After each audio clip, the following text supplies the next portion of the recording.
In international news, under constant pressure from the Thatcher government, the British Parliament on April 30th passed Section 28 in England, a law that bans local authorities from promoting homosexuality.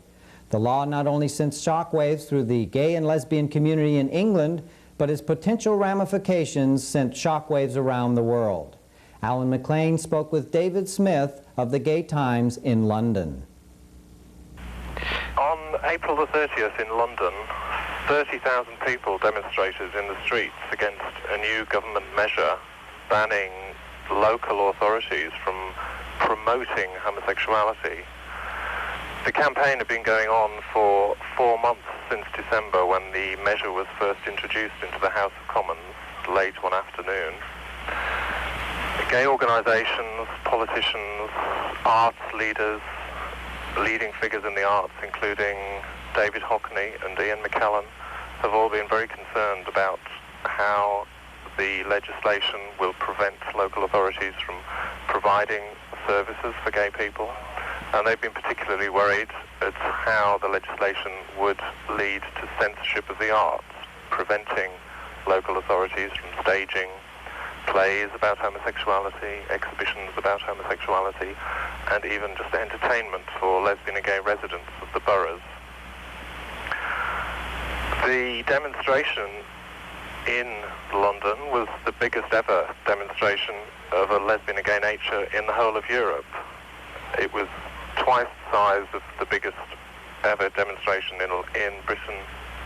And what is frightening about Clause 28 or Section 28, the ban on promotion of homosexuality, is that many organisations, gay organisations, feel that it's very much the thin end of the wedge, which will and or could eventually lead to a recriminalisation of homosexuality.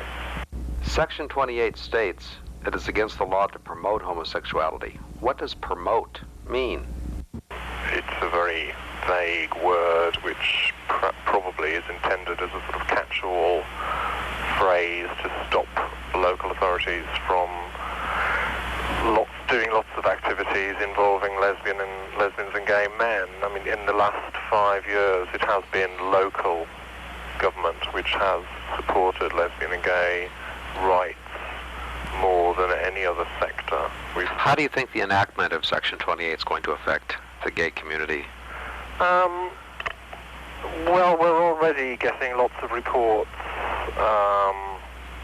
for example, of councils asking student organisations to not fund lesbian and gay societies. We're having stories of gay-related books being taken off the shelves in public libraries, including even The Colour Purple and The Men with a Pink Triangle, the history of how thousands and thousands of gay men were persecuted and exterminated in the Third Reich. The Conservative government seems set on staying there for the rest of eternity, and in many ways we feel as though we're only just beginning to see the real bite of the changes they've brought about. We've had a very strong concentration on return to family values, return to Victorian values. Mrs. Thatcher only a couple of weeks ago gave an interview where she said she wanted to sweep away all of the changes, the liberalising changes that were made in the 1960s. She wants to sweep their effects away out of our society. And in many ways we're just seeing the beginning of that process. It's been a pleasure speaking with you today, David. Thank you very much.